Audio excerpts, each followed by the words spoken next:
کیا انسان کے لیے زمین پر جنگ و جدل نہیں، اور کیا اس کے دل مزدور کیسے نہیں ہوتے؟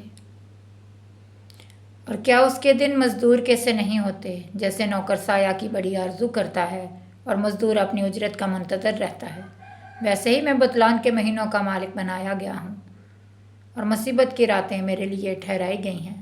جب میں لیٹتا ہوں تو کہتا ہوں کب اٹھوں گا، پر رات لمبی ہوتی ہے اور دن نکلنے تک ادھر ادھر کروٹیں بدلتا رہتا ہوں۔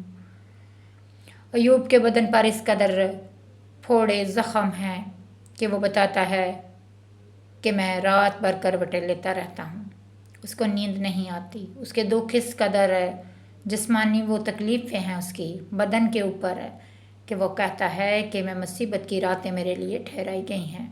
جب میں لیٹتا ہوں تو کہتا ہوں کب اٹھوں گا، پر رات لمبی ہوتی ہے۔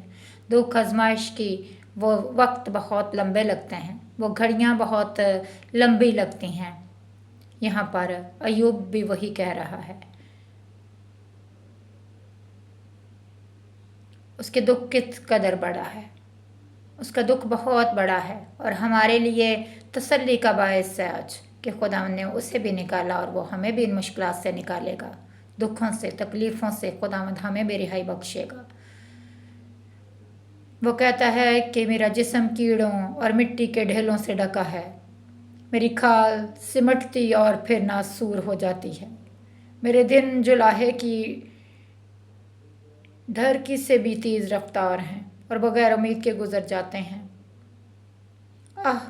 یاد کر کے میری زندگی ہوا ہے اور میری آنکھ خوشی کو پھر نہ دیکھے گی۔ جو مجھے اب دیکھتا ہے اس کی آنکھ مجھے پھر نہ دیکھے گی۔ تیری آنکھیں تو مجھ پر ہوں گی پر میں نہ ہوں گا۔ جیسے بادل پھٹ کر غائب ہو جاتا ہے، ویسے ہی وہ جو قبر میں اترتا ہے پھر کبھی نہیں اوپر نہیں آتا۔ وہ اپنے گھر کو پھر نہ لوٹے گا، نہ اس کی جگہ اسے پھر پہچانے گی۔ اس لیے میں اپنا منہ بند نہیں رکھوں گا، میں اپنی روح کی تلخی میں بولتا جاؤں گا، میں اپنی جان کے عذاب میں شکوہ کروں گا۔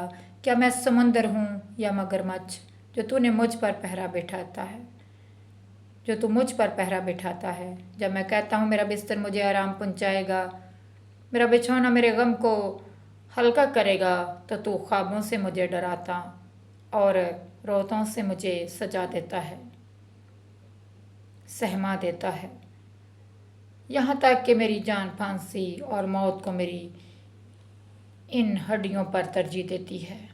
مجھے اپنی جان سے نفرت ہے، میں ہمیشہ تک زندہ رہنا نہیں چاہتا۔ مجھے چھوڑ دے کیونکہ میرے دل بطلان ہیں۔ انسان کی بساط ہی کیا ہے جو تو اسے سرفراز کرے اور اپنا دل اس پر لگائے، اور ہر صبح اس کی خبر لے اور ہر لمحہ اسے آزمائے۔ تو کب تک اپنی نگاہ میری طرف سے نہیں ہٹائے گا اور مجھے اتنی بھی مہلت نہ دے گا کہ اپنا تھوک نگل لوں؟ اے بنی آدم کے ناظر، اگر میں نے گناہ کیا ہے تو تیرا کیا بگاڑتا ہوں؟ تو نے کیوں مجھے اپنا نشانہ بنا لیا ہے، یہاں تک کہ میں اپنے آپ پر بوجھ ہوں؟ تو میرا گناہ کیوں نہیں معاف کرتا اور میری بدکاری کیوں نہیں دور کر دیتا؟ اب تو میں مٹی میں سو جاؤں گا اور تو مجھے خوب ڈھونڈے گا پر میں نہ ہوں گا۔ آمین۔